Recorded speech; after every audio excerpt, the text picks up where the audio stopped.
guys, Robert here with the Piston Slap channel, and today's how-to video we are going to change the oil on this 2017 Tiger XCA. It is the 800 model, so should be the same pretty much from all the older Tigers all the way up to the most current and probably even into next year's generation. Just a couple things that I noticed right off the bat is the Tiger uses a hex style drain bolt. The skid plate goes up underneath the oil filter, so your choice on that, how you want to remove it. But when you do remove the oil filter, it will drain oil down into the skid plate area. I'm going to go ahead and remove the skid plate. So let's get to it. Okay, so the first two bolts we got here, guys, let me just scoot you on it, is right here we have, hopefully I got you guys in the video, get you too close. So you got two Allen screws, they're 5mm. I just want to remove those. And I'd like to say also, see the descriptor for all the tools you will need that you see me using in this video. Set those guys aside. Underneath, you are going to have, looks like 4 bolts. Those will be 12mm.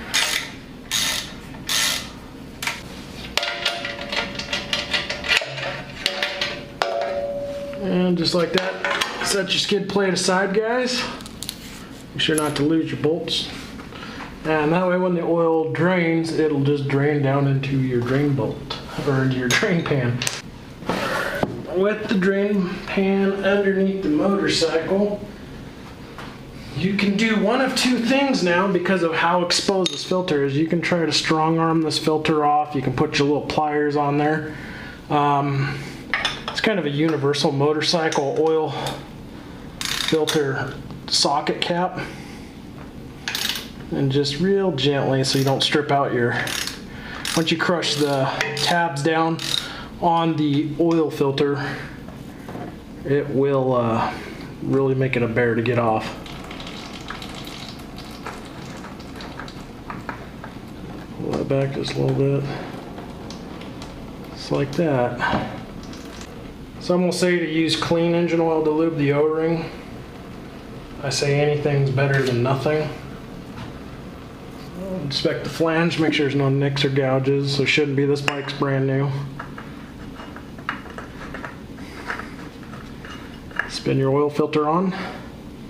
Torque spec for this oil filter, I found a discrepancy.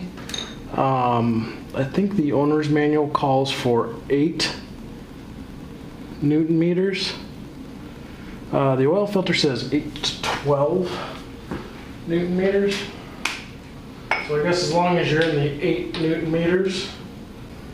So I consulted the owner's manual. The owner's manual calls for 7 foot-pounds of torque or 8 Newton meters. So I think as long as you're within that range, it will be happy.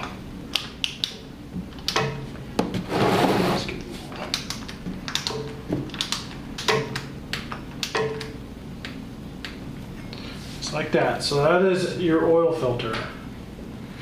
So with the oil filter properly installed, the next part would be to remove the drain bolt. Your drain bolt is right here. Bring you guys over here so you can see. So this area right here will be your drain bolt. So with the proper tool, 8mm, break it loose. And this gets messy, so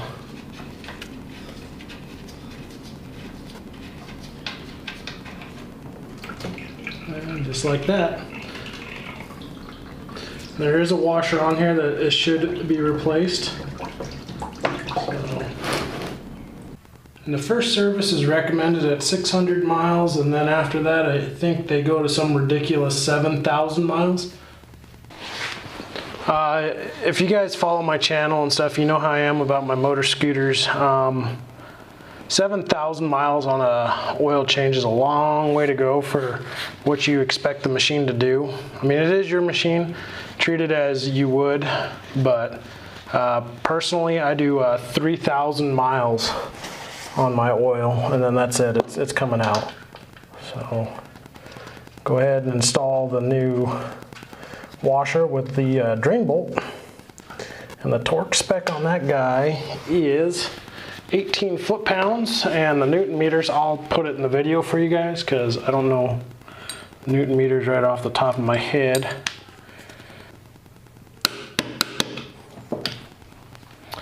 And there you go. Your old oil is out. Now you need to get the new oil in. Along with that, you're going to want to get the skid plate back on. Okay, as you guys know, I'm a pretty huge advocate for Loctite, so I'm going to put some blue Loctite on my bolts, even though they are a lock style bolt, because some of the places I ride this bike, it would just really be a pain in the butt if the skid plate came off, because the bolts rattled loose. They shouldn't rattle loose. Blue Loctite will help out with that.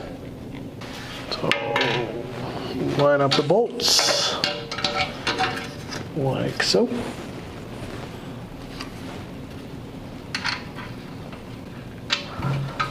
Then I'll throw the torque spec for you guys up here in the screen if I can find it. I could not find any publication for how tight these are. I can't imagine how they would be very tight, as they are mounted into rubber, so you don't want to reef on these because you will snap the rubber and then have to go to Triumph and order up some more.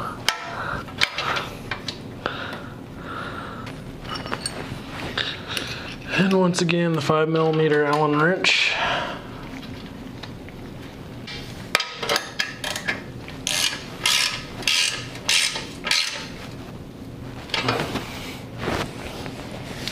Alright, with the skid plate installed, you're now ready to put engine oil in your bike.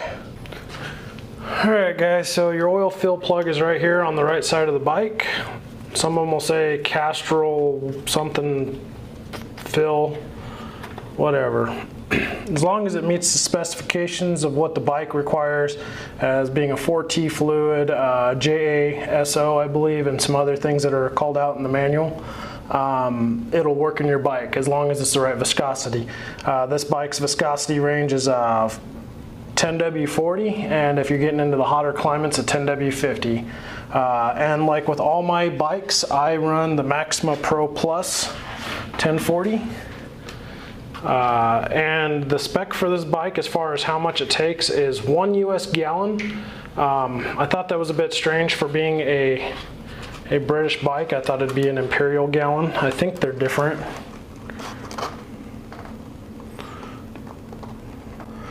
So 4 quarts of engine oil to 1 gallon.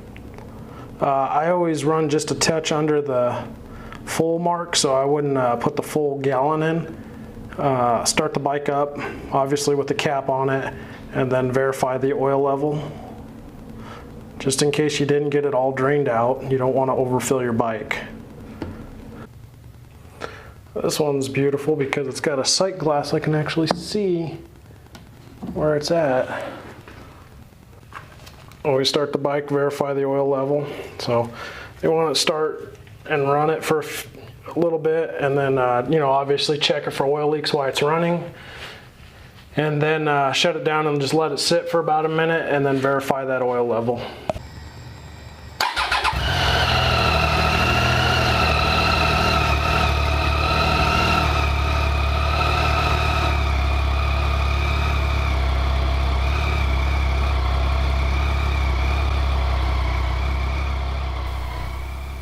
Alright guys, well, thanks very much for watching my video, and hopefully you've had a successful completion of how to change your oil. Once again, make sure you shut the engine off, and with the bike sitting upright, not on the side stand, but actually level like it was traveling down the road, verify that engine oil level and make sure that it's between the lower and upper hash mark.